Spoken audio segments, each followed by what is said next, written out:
Hey peeps, welcome to another video. Today it is my June sewn lookbook. I did not get many things that are sewn up in June. I took a week off, which was lovely. Complete week off, didn't do anything, which was really lovely.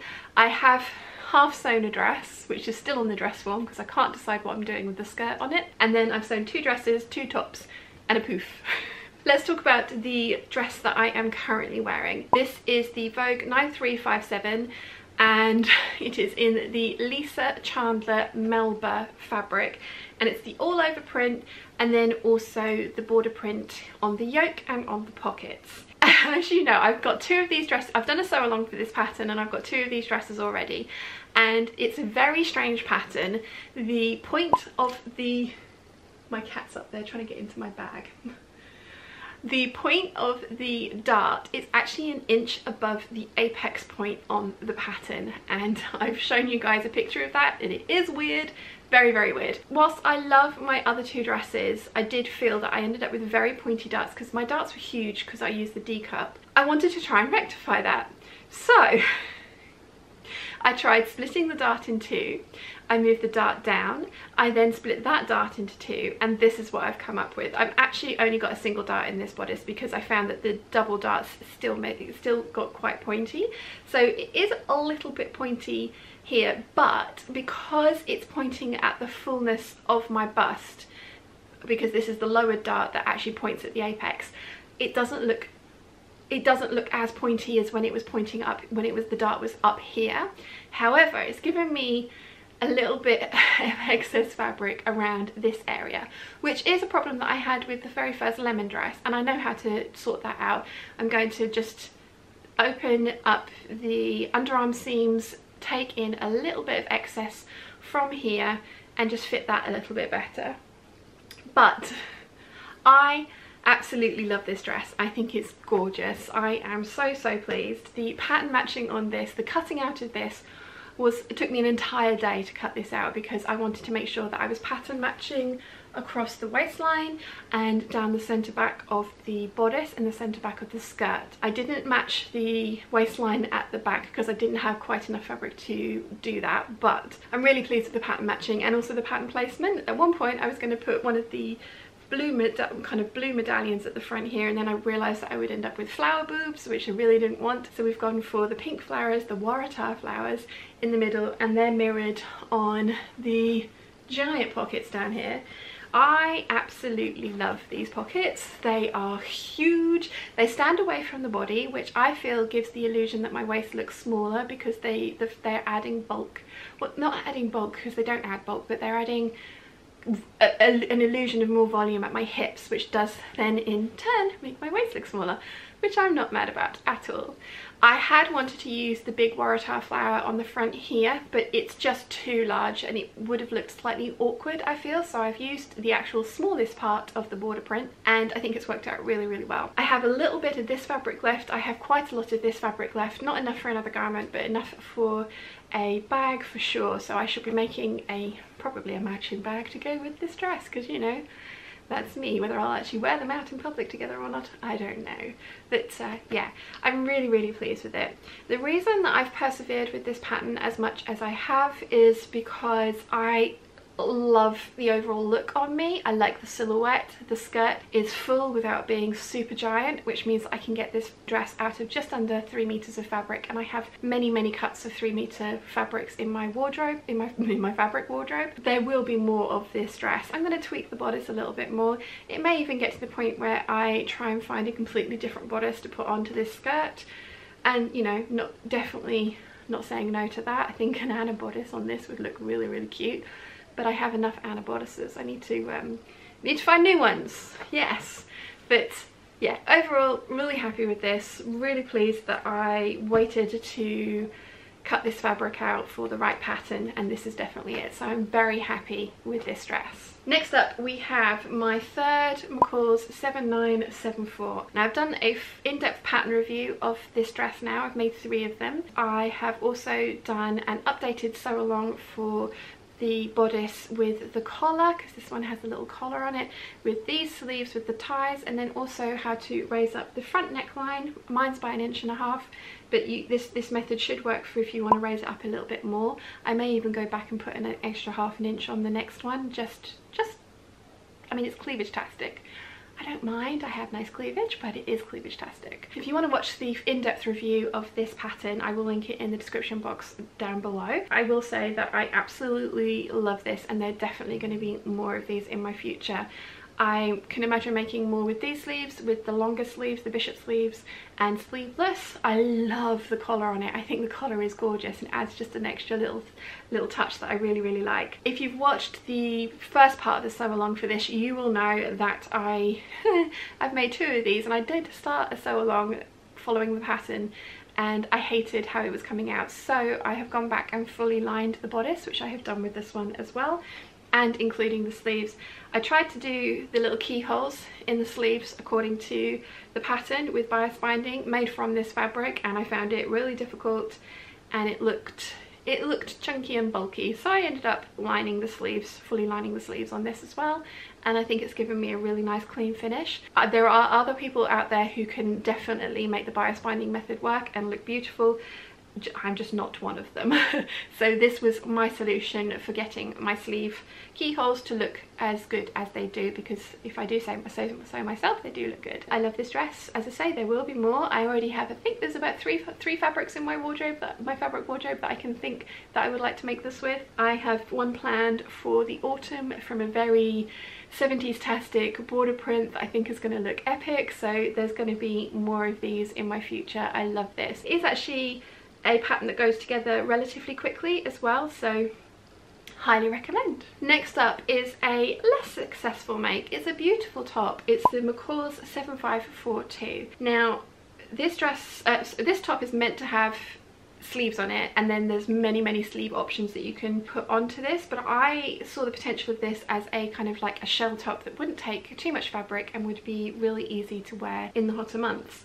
So this is my 3rd attempt. The first one, it was about 4 years ago, out of a fabric that I hated, so I didn't end up finishing it. I tried it on and liked it, but I didn't end up finishing it because I just hated how the fabric felt when I was wearing it. The second one was the kitty cat fabric that I made last year from that original pattern, and that fits really well and I do like it, but the pattern was a bit weird, so I went back and retraced it, and I do feel that I've got a better fit around the bust and the underarms with this one. I also drafted a full facing. Let me take this off the hanger, turn it inside out and show you, because the previous one only had a neck hole facing, and then you were meant to obviously put sleeves onto it, but I didn't like that, so I drafted a full facing that finished off the neck edge and the armholes all together, and I really like how that looks. I just don't think I like this shape on me, and I've worked it out. My niece and I were talking about this, and we have the same problem. We both have large busts and relatively small waists. Whilst this looks cute, it does hang from my boobs straight down. There is a lot of curve that goes on under my boobs, and I like to emphasize that this is not a shape that I think flatters me, or at least it's not a shape that I would enjoy wearing. So I'm glad I persevered, I'm glad I tried, I'm very glad that the all-in-one facing worked and came out the way it did. I like the construction of this. I think the fabric is beautiful. I had about 70 centimeters left of this. I had made a McCalls 6696 out of this border print originally, and this was the little bit that I had left. So, you know, I don't think it was a waste of time or a waste of fabric. It's just not the right style of top for me. And lots of people were saying to add a channel or add elastics at the bottom, or add darts underneath so that it was more shaping. I wouldn't be able to get it on and off with any more darts in it. It's already quite tight to get it over my boobs as is. It fits really well. It's just, you know, there's no stretch in this, so getting it on and off is easy. But if I put darts in it, there would be no way. I would have to open up the entirety of the back seam and put a zipper in, or hooks and eyes, or buttons and buttonholes. And there are other patterns out there that I prefer. I think I'm going to prefer more to this, so I'm going to call this experiment done. I like it. I don't think I'm going to reach for it that often. It's going to go into my wardrobe with my kitty cat one, and we're going to see. But I do think there are other tops out there that are going to be more me, and this is definitely one of them. So this is the Jennifer Lauren Hunter Tank, and I have fully lined this, and I've done a sew along of how you can fully line yours too, which is already out, and I will link this in the description bar down below. So I made the Jennifer Lauren Hunter Tank probably 4 years ago, and I did it out of a rayon or a viscose, and I didn't like how the finish came out on the tie fronts, having to do a narrow rolled hem with a pointy point. And then I also didn't really like the finish on the neckline and the armholes, but that's you know, it was a bias binding finish, so it's not like the finish is wrong. It's just that it was probably my method of putting it on, and also, you know, it wasn't what I liked. So at the beginning of last month I made a wrap trouser set, and then I had enough fabric left to make a lined one of these, and I did, and I loved how it came out, and I showed you guys and asked if you would like me to show you how I lined it, and you said yes. This is the result. This fabric was a gift from the lovely Anna, and I think it was my Christmas gift last year. I had 2 meters of it, so I have got a little bit left, so I'm going to use that to make a head tie or a scrunchie or something like that. But I used 1.5 meters of this fabric. I absolutely love how this looks. I think it's gorgeous. There are going to be many of these in my future. As I say in the sew along for making this, you could totally make one of these reversible. I have some fabric in my stash that is the same print in different colorways, so I'm going to make a reversible one of these if I have enough of that, because it was bought with a dress in mind, and if I have enough fabric left over, I'm definitely going to do a reversible one of these. I have some fabrics in my stash that I only have 1 meter of the pretty fabric, but I could totally line those with a coordinating plain fabric. So again, it could be reversible, or the only time that you would see the plain fabric is on the wrong side of the ties, and I think that will look cute.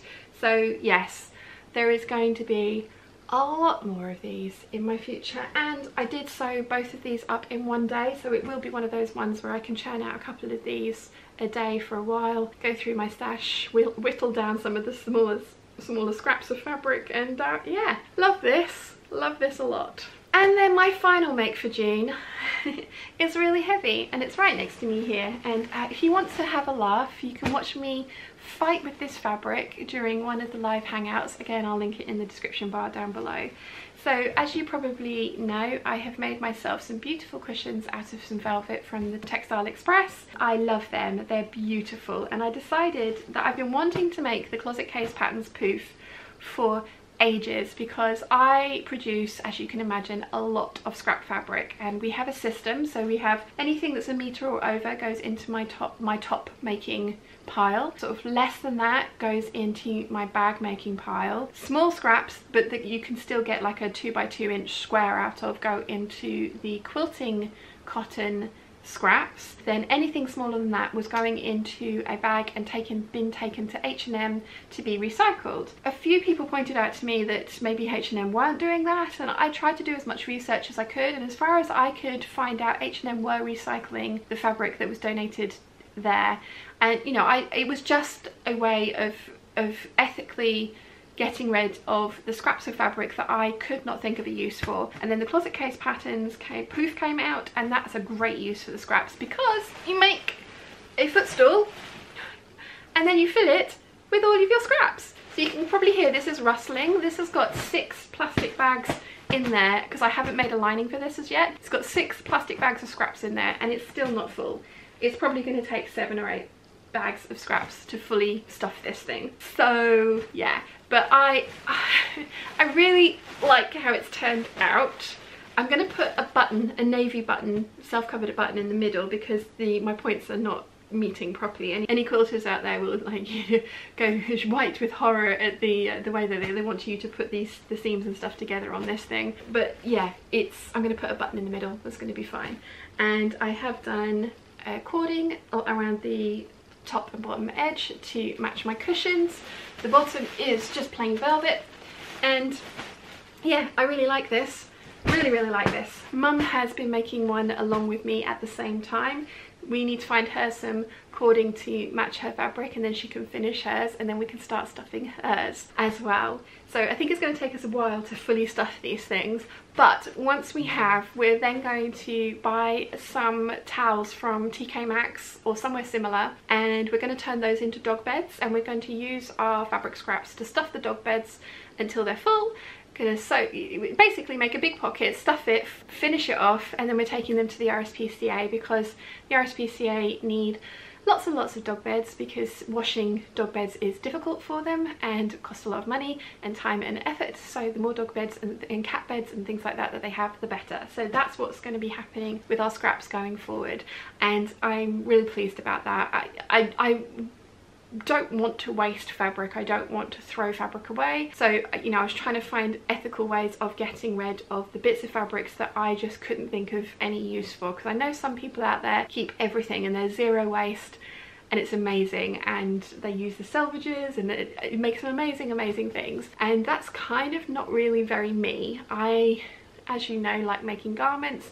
I do make bags, but that tends to be sort of the level of it for me for sewing. Quilts every now and again. I've made 3 quilts in 7 years, so you know, I needed something to do with my fabric scraps, and this poof is where I'm going to put it for now, and then, like I say, dog beds going forward to donate to the local RSPCA. So yeah, that's it. That's all I made in June, and I've still managed to waffle on for 17 minutes about what I've made in June. I am really pleased with the things that I've made. Like I say, I do want to just tweak these tiny little excess of fabric that I have here, but I ended up with the same kind of excess of fabric on the lemony one, so I'm just gonna nip it out there, and then I think this pattern is going to be called Perfect, and I can see myself making many more of them. I'm going to be filming my July plans in a minute, and I'm already thinking of one of the fabrics that I want to make one of these out of. So yeah, there's definitely going to be more of these in my future. Anyway, I'm going to stop waffling about it now, because as I say, I have another video to film. So I hope you've enjoyed today's video. If you have, please give it a thumbs up. If you haven't yet, please subscribe, and I will see you again very soon. Bye!